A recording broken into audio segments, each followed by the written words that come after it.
Jai Hare Krishna, então, Tato Sandarbha, né? De Diva Goswami, comentário de Satnarayana Das Babaji. Bom, Sri Diva Goswami também cita a afirmação do Mahabharata de que, como a lógica é limitada, não se deve depender exclusivamente dela para tentar compreender a realidade inconcebíveis.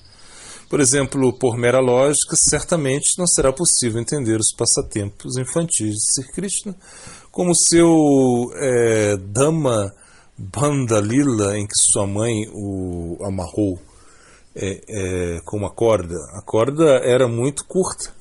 Ela ficou surpresa ao descobrir que, mesmo quando ela juntou todas as cordas que ela podia encontrar em sua casa, o comprimento acumulado ainda era muito curto. Mesmo assim, a faixa preta em volta da cintura de Krishna não quebrou, nem sua cintura ficou inflada.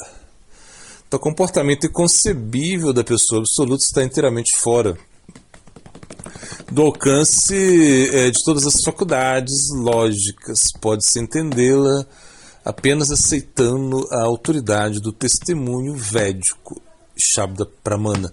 Nesse caso, a narração pretende demonstrar, entre outras coisas, a natureza da forma transfenomenal de Bhagavan, que é simultânea e inconcebivelmente localizado e onipresente, para ser mais preciso, porque sua forma transcende completamente o espaço e o tempo.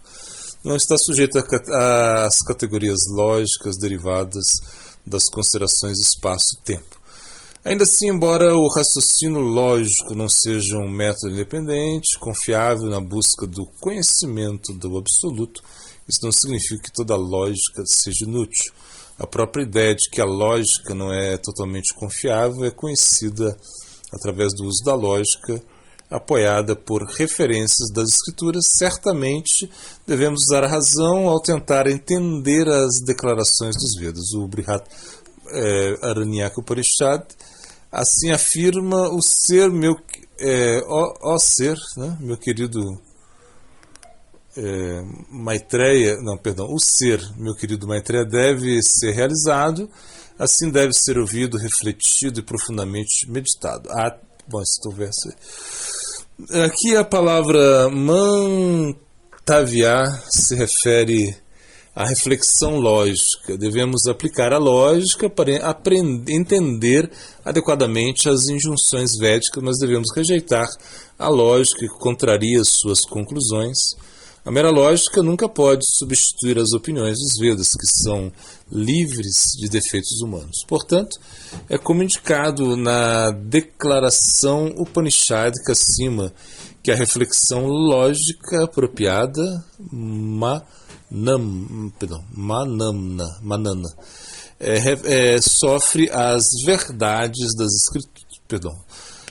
Vou repetir. Que a reflexão da lógica apropriada, manana, sobre as verdades das escrituras, leva ao insight intuitivo que se torna a base para a meditação profunda, Nididhyasana. Assim, a lógica que é consistente com a revelação das escrituras serve para direcionar a consciência para a apreensão direta da realidade como significada por revelação sonora. Ao discutir esse tópico em Sarvandini, Srila Diva Goswami cita um verso não rastreável do Kurma Purana, né? É o processo de pensamento lógico pelo qual o significado de uma passagem das escrituras é entendido sem contradizer as declarações que a precedem e seguem é conhecido como a ordem primal ou mais elevada, a lógica deliberada. A lógica seca, no entanto, deve ser abandonada. A lógica seca refere-se a argumentos contrários às escrituras ou não apoiados por declarações das mesmas. A mera lógica não pode fornecer nenhuma ultimidade no campo da metafísica, reflexões secas, filosóficas e especulativas. São nada mais do que um exercício mental fútil, sem resultado tangível. Não importa quão profunda e hipnotizante seja a lógica, né, de alguém. É inevitável que um outro alguém poderosamente lógico eventualmente a refute. Os Vedas prescrevem, portanto, que aqueles que buscam a verdade absoluta devem abandonar a lógica seca, mas não toda a lógica. De fato, no Gita 10.32, o próprio Sri Krishna declara que a lógica destinada a compreender o absoluto, como é apresentada nas escrituras, é uma de suas opulências, né? Entre os lógicos, eu sou aquele raciocínio que estabelece a verdade absoluta. Assim, Jiva Goswami está certo em aceitar Anumana como um dos principais meios de obter conhecimento válido. Jiva Goswami cita a seguir mais 2 sutras que afirmam enfaticamente que se pode compreender o absoluto, a verdade absoluta, somente a partir das escrituras reveladas. Ele então conclui citando o Srimad Bhagavatam, para mostrar que não apenas os seres humanos, mas também os super-humanos, como os devas, requerem a visão transempírica fornecida pelos Vedas. Assim, ele enfatiza a necessidade de todos, humanos, subhumanos, super-humanos, se valerem da luz orientadora dos Vedas como meio perfeito para entender a verdade absoluta. No próximo Anucheda, Jiva Goswami começa a demonstração de que os Puranas são mais importantes para nós do que os Vedas. Dificuldade de estudar os Vedas é o 74, né? Não, perdão, o 12.1, né? É o verso aí. Porque atualmente é difícil estudar os Vedas em sua totalidade, porque seu significado é altamente obscuro e ainda mais porque mesmo os grandes pensadores que comentaram o significado dos Vedas interpretam de maneira contraditória. Devemos estudar apenas os Itihasas e Puranas, pois eles são de natureza védica e são conclusivos na determinação do significado dos Vedas. Além disso, com a ajuda dos Itihasas e Puranas, podemos inferir o significado das porções indispensáveis dos Vedas. Assim, atualmente apenas os Itihasas e Puranas são as fontes apropriadas de conhecimento válido. É por isso que Mahabharata, né, o Manu Samhita afirma, né, esse verso é encontrado na versão atual do Manu Samhita, né, deve-se fortalecer abrangentemente a compreensão dos Vedas por meio dos Itihasas e Puranas. E em outro lugar se afirma, os Puranas são assim chamados porque completam Purana, né? Entre parênteses aí, não é possível expandir o significado dos Vedas por meio de uma fonte não védica, assim como certamente não se empregaria chumbo para terminar um bracelete de ouro incompleto, né? O 12.3, mas pode-se objetar se a revelação sonora conhecida como os Vedas inclui os Puranas e Itihasas dentro do seu rebanho. Devem existir outros Puranas que ainda são distintos dos Vedas. Caso contrário, a literatura que chamamos de Itihasas e Puranas não podem ser logicamente consideradas diferentes dos Vedas, né?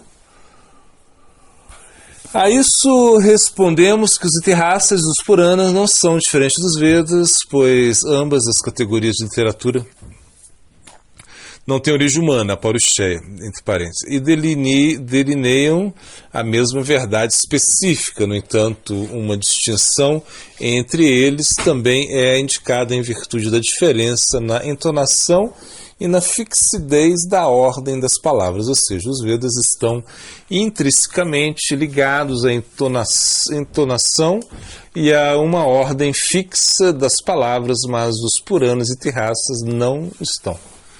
Madhyanina, bom, eu vou ficar perdão. Tá legal. 12.4 agora, né? Midhyandina Shruti implica a unidade dos Itihasas e Puranas com o Rig Veda e outros Vedas, em termos de natureza transhumana, né, Paurusheya, que todos esses trabalhos compartilham, né, meu querido Maitreya? O Rig, Jaju, Sama e Atharva Vedas, assim como os Itihasas e Puranas, todos surgem da respiração do Senhor Supremo.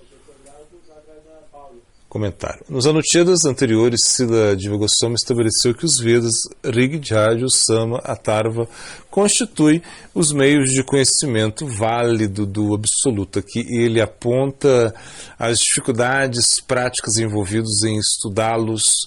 Hoje em dia, a primeira dificuldade é a indisponibilidade do texto completo dos Vedas. Originalmente os Vedas eram um, mas no advento da era atual, Kali Yuga, Srila Vyasadeva dividiu em 4. Vamos ter um verso aqui. Então, como explicado no Kurma Purana, os seguidores de Vyasadeva dividiram ainda mais os 4 Vedas em 1130 ramos. Né?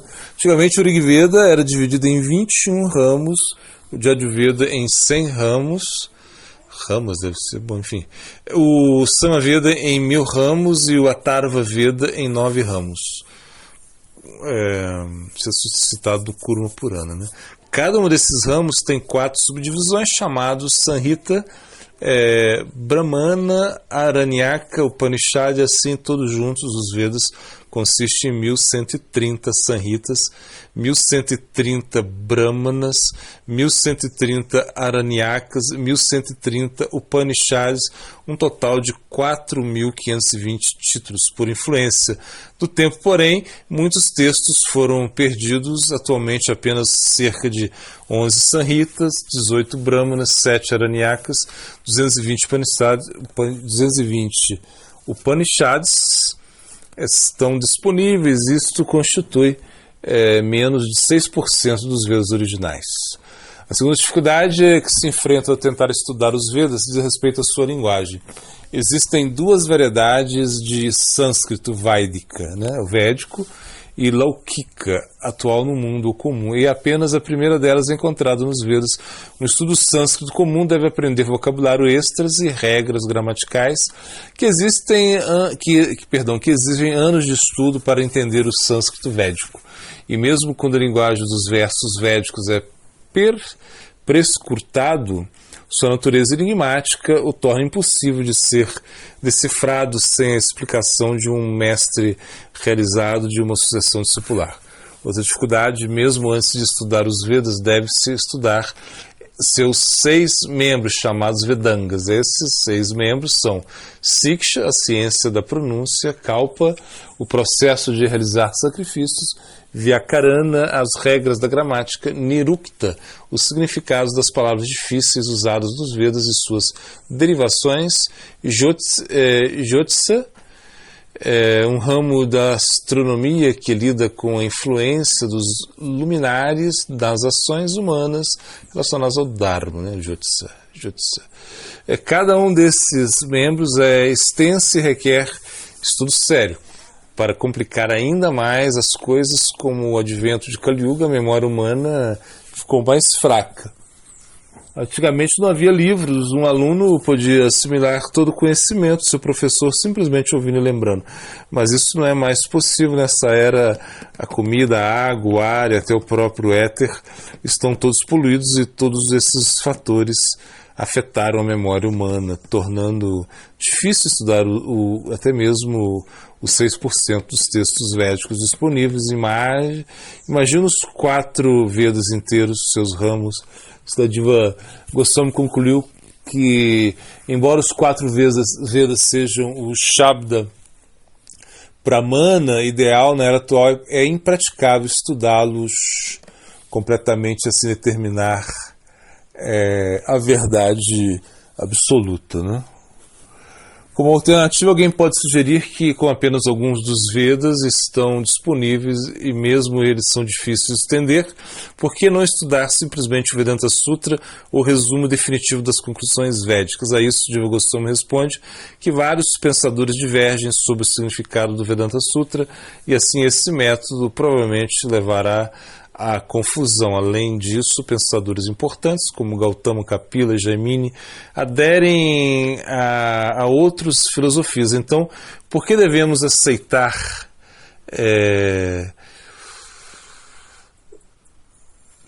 apenas o Vedanta Sutra de Vyasa em vez de uma de suas teorias, né? Por todas essas razões, devemos admitir que mesmo com a ajuda dos Vedas e do Vedanta, não seremos capazes de determinar claramente as verdades Sambandha Abhideya Prayojana para resolver este dilema. Jiva Goswami propõe uma alternativa: estudos Itihasas e Puranas.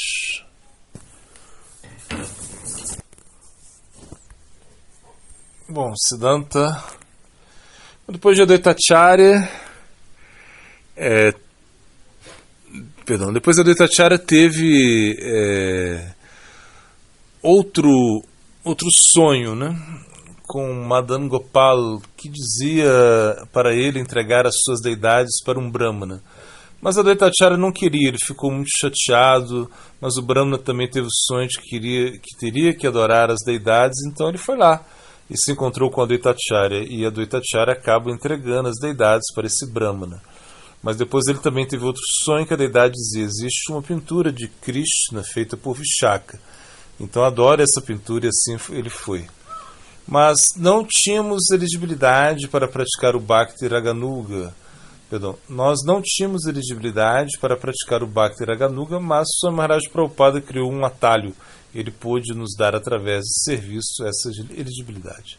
A Kaustuba Mani, joia que está no peito de Krishna, representa todas as entidades vivas. Então, quando, por exemplo, você está no templo adorando a deidade, fazendo muito serviço, e você não presta respeito para essas entidades vivas, então Krishna não aceita isso.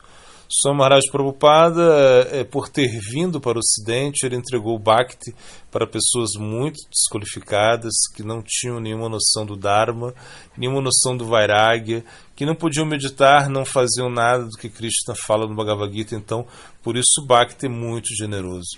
Krishna pede coisas muito difíceis, Nishkama Karma Yoga é muito difícil de praticar, Jnana Dhyana, renunciar, meditar, sentar, se concentrar, tudo isso é bem difícil.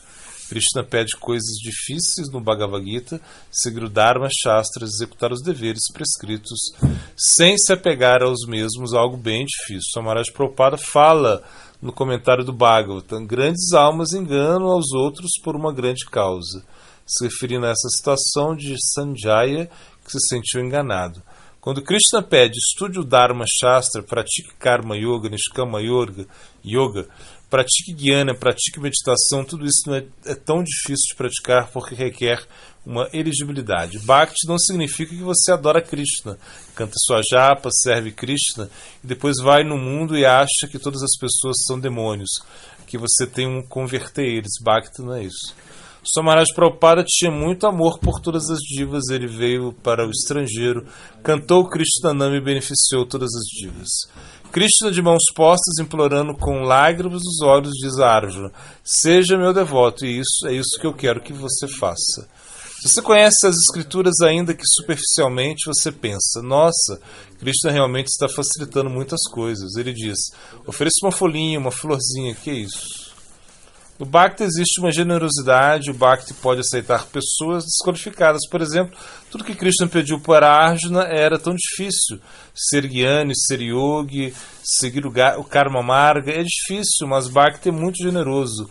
E às vezes reclamamos disso, a gente pensa, as pessoas estão entregando o Bhakti para pessoas tão desqualificadas, isso causa uma certa perturbação, mas é assim mesmo.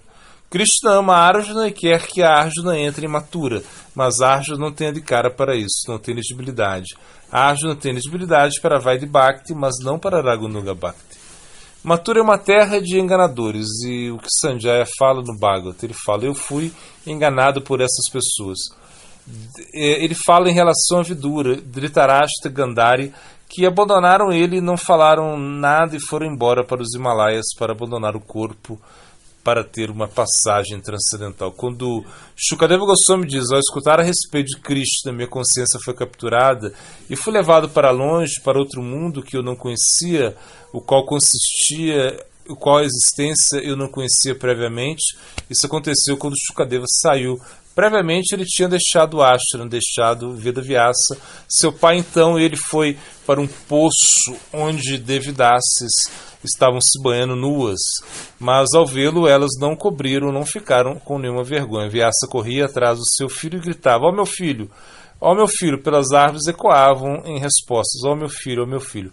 Apenas as árvores estavam respondendo, e quando ele chegou nas garotas, elas se cobriram, e ele falou: porque quando meu filho, que tem 16 anos de idade, passou aqui, elas não se cobriram. Elas não tiveram vergonha. E agora, por que elas estão se cobrindo? Elas disseram: não podemos ver que ele não tinha nenhum nós podemos ver que ele não tinha nenhum traço de tendência de exploração em sua visão, em sua consciência. Vyasa, que escreveu Mahabharata, disse: esse menino não tem nenhuma tendência à exploração em sua visão. Bom, Vilasa, texto 8, segundo Vilasa: simplesmente por adorar o Senhor Supremo, a pessoa alcança resultados extraordinários. Qual a necessidade de tomar a iniciação do mestre espiritual? Em resposta a isso, ele diz: se uma pessoa adora o Senhor Hari sem primeiro aprender as regras e regulações para adorá-lo, que foi estabelecido pelos Mahāyanas, prévios para o mestre espiritual, ele alcança apenas uma 100ª parte de sua adoração. Se uma pessoa adora o Senhor Supremo sob a guia do mestre espiritual, ele alcança o resultado. Verso 30. Paramadi Sarvashastra Namasankirtan. 86. Nitya Nitanam Chetanana. 63. Tat Krishna Bhaje Kare Gurura Sevana. O glossário ficou Swarasika. Swarasika significa absorção no fluxo contínuo da lila. Swarasika. O verso agora é o verso inteiro, né? Aquele que se ocupa em serviço devocional e não falha em circunstância alguma, transcende de imediato os modos da natureza material e chega então ao nível de Brahman. Swarasika, né? Agora, filosofando, a partir de certo ponto não há retorno, esse é o ponto que é preciso alcançar.